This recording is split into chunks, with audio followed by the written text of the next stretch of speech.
నమస్తే అండి, నేను మీ మెర్సిని. వెల్కమ్ బ్యాక్ టు మన ఆహారం మన ఆరోగ్యం. ఇంట్లో కూరగాయలు ఏమీ లేనప్పుడు ఇలా గుడ్లు పులుసు ఒకసారి ట్రై చేయండి.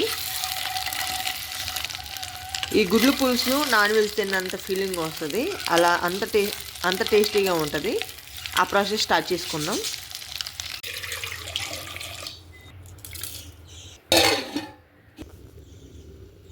చిన్న సైజు నిమ్మకాయ అంతా చింతపండు నానబెట్టుకోవాలి.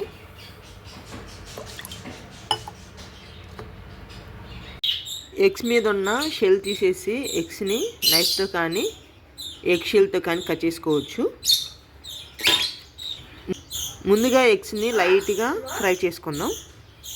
స్టవ్ ఆన్ చేసుకొని ప్యాన్ పెట్టేసుకొని 1 టేబుల్ స్పూన్ ఆయిల్ వేసుకొని ఎగ్స్ని ఫ్రై చేసుకుందాం. చిటికెడు పసుపు వేసుకుందాం.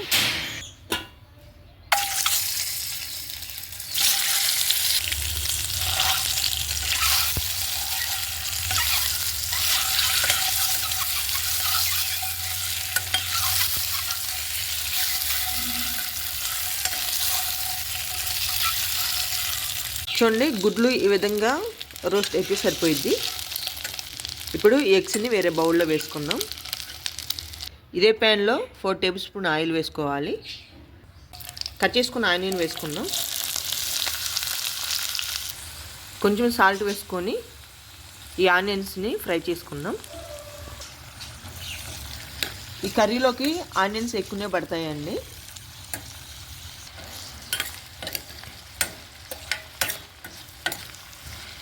ఇలా ఒకసారి కలిపేసుకొని లిడ్ పెట్టేసుకొని ఈ ఆనియన్స్ ఫ్రై చేసుకుందాం. 1 టేబుల్ స్పూన్ అల్లం వెల్లుల్లి పేస్ట్ వేసుకోవాలి. ఈ అల్లం పేస్ట్ పూర్తిగా స్మెల్ పోయేలాగా వేయించుకోవాలి. ఈ పులుసులోకి నేను ఒక టమాటా వేస్తున్నానండి, ఎందుకంటే మనం చింతపండు కూడా వేసుకుంటున్నాం కాబట్టి ఒక టమాటా అయితే సరిపోయిద్ది. కొంచెం పసుపు వేసుకోవాలి.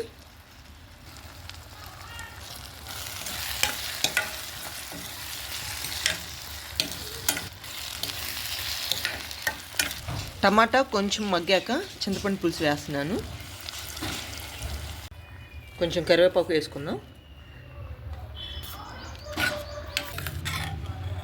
ఈ మాత్రము పులుసు వేసుకుంటే సరిపోయిద్ది. మీకు ఇంకా పులుసు ఎక్కువ కావాలంటే కూడా యాడ్ చేసుకోవచ్చు. 1 tablespoon red chilli powder, 1 tablespoon dhaniya powder. ఈ పులుసులోకి కొంచెం కారం ఎక్కువగానే వేసుకోవాలి, అంటే మనము చింతపండు టమాటో 2 వేసాం కాబట్టి కొంచెము కారం ఎక్కువగానే వేసుకోవాలి. కానీ పిల్లలు తినాలి కాబట్టి నేను కొంచెం తగ్గించాను, మీరు కావాలంటే కొంచెం ఎక్కువగానే వేసుకోవచ్చు. రెడ్ చిల్లీ పౌడర్ మూత పెట్టేసుకుని ఒక 2 నిమిషాలు బాయిల్ చేసుకుందాం. ఇలా కొంచెము ఆయిల్ పైకి వచ్చాక ఎగ్స్ వేసేసుకుందాం.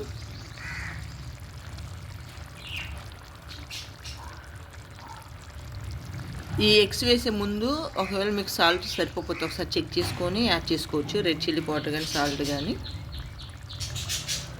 ఈ ఎగ్స్ వేసాక మెల్లగా అలా కలుపుకొని మూత పెట్టేసుకుందాం.